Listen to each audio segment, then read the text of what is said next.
Pregame.com. Pregame.tv, Steve Fezzik, Brady Kannon here, breaking down the NFL. Some of you are asking about Vegas Runner VR. The man's followers have followers. When he talks, E.F. Hutton listens. VR, though, has a case of contest fever. Team VR is 20-10 in the LVH Super Contest. He is pouring over, burning the midnight oil with his picks. He has the fever. He's out this week. You're left with merely myself and Brady, but since each of us do have at least one Super Contest championship win under our belt, I think we are okay and qualified to talk about this.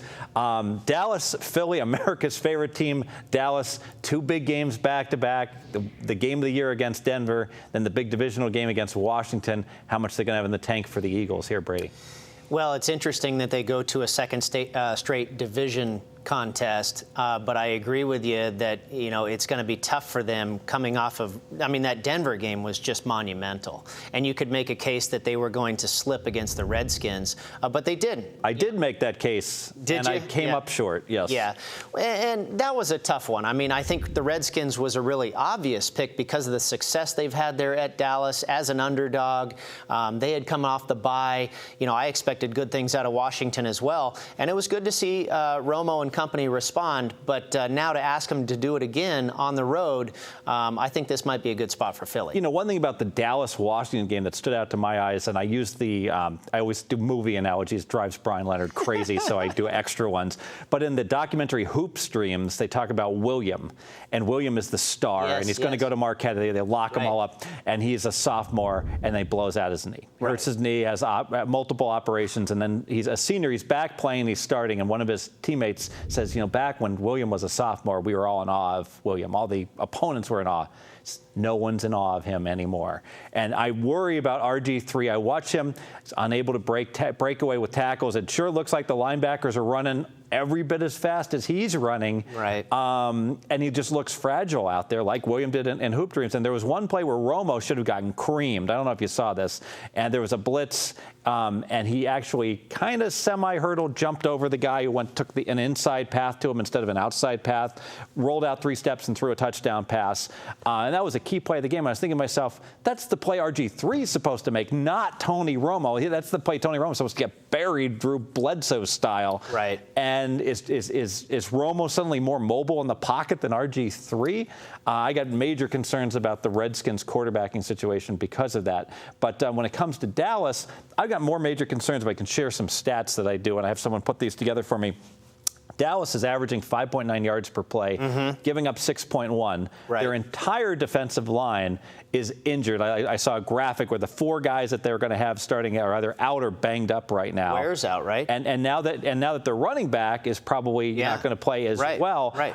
They've got major injuries across the board here against an Eagle team that's kind of flying under the radar. Starting to pick their thing up a little bit, aren't they? Yeah, they played a couple cupcakes, but I kind of like that they played a couple cupcakes. They're playing the Tampa Bays. They're not on prime time, lower profile games.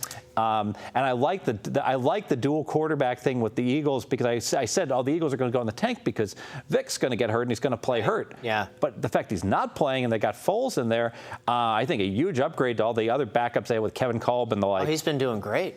Yeah, and he can act, and he's pretty mobile. He's more mobile than I thought. They're actually running a little bit of that Chip Kelly read option offense with him. I saw him make a few runs against Tampa Bay last week. I saw him do an interview, and he was saying, it was funny, he says, I liked what he said when they asked Foles, and he said, I'm confident that I can run the offense that Chip wants me to Coach Kelly wants me to run. So the fact that he could address the coach, like I went like when Ditka was coaching, no one ever said, I'm doing what Mike's telling me. Oh no, Coach Ditka is telling me to do. So obviously, I think they have a pretty good relationship. That's a buy sign for me. And I think that's a little bit what Kelly brings to the table too, from the college ranks, with the kids, so to speak, and a player's coach, if you will. They always say that. Right on. And that seems to be evident by the interview you saw. Some more stats that I have right here. All the metric guys are going to love Philly because they average 6.6 yards per play. They give up 5.8, so they're plus 0.8, and they have the fundamental rush advantage of 1.4 yards per rush. When they run versus their their opponents. Dallas is actually negative, so I've got a situation with I got the team with the better stats in the much better spot against the team that's injured. It all lines up very solid for me. I wanted to ask you, though, who's going to win this division? Boy, you know, I would say, I mean, right now you have to say Dallas or Philly, and I would probably give a little bit of an edge to Dallas because I think at the end of the day, they're a little bit stronger team. Now, this week, they're beat up, and I like what you're talking about with Philly. Philly, it's all gonna come down to that defense, and I think these last couple weeks, you know, they get a win against Tampa Bay. I think that gives Kelly some time to work on his defenses improving. So, you know, again, at the end of the year, if that defense comes around, I think it'll be them and Dallas challenging each other for the title. Sure, and probably the game back in Dallas when they play each other might be for all the marbles later on in the year. Could be fun. Yeah, and Dallas, we all know, is not supposed to be that great at home. Be interesting to see what happens in that tilt. That's right, exactly. Let me go ahead and make this one official here if I can.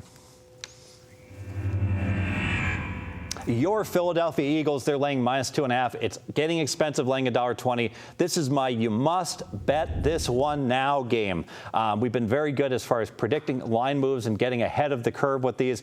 As an example, we were on the Saints a few weeks back when they were hosting on Monday Night Football against the Dolphins. It went all the way to 7. I'm going to predict this line doesn't just close 3, that it will close 3.5. I gave Brian Leonard 3.5. Brian, I know you're going to be on Wednesday with the videos. You're going to lose that one. You're going to be buying me dinner. We're going to supersize it. I'm going to go all the way with the big gulp here at McDonald's because I expect Philly, like I said, much better scheduling spot. This is a big game for them. They haven't had a big game the last 2 games. Dallas, game of the year against Denver, and then the follow-up against Washington. DeMarco Murray hurt. Ware is hurt. Their whole defensive line is in shambles. I think Eagles, I think we're going to win this one easy. Brian, if you can, Circus Circus Steakhouse. And Alfie, my man, you owe me lunch as well. Let's upgrade. Let's all go Circus Circus. What do you say, Eagles roll? You like? I like it. Yeah, I'm ready to buy in. You know, I'm like famous for like owing everybody dinner, but like I've been hot in our Tuesday. Trying to make your way back. In our Tuesday group meeting, I've been hot. Let me just say, I've not bought a lunch.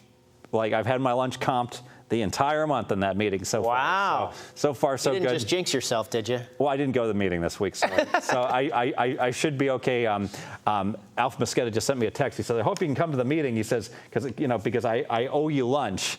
And I got a kick out of that because like I would never remind anyone that I owed them the lunch on that. So we're going to keep breaking down the NFL if we can. Next up, what do we have? We have, the highest profile game imaginable. Bucks Falcons. I know everyone is on pins and needles to see who Brady likes in this game. Stay with us. Pregame.tv.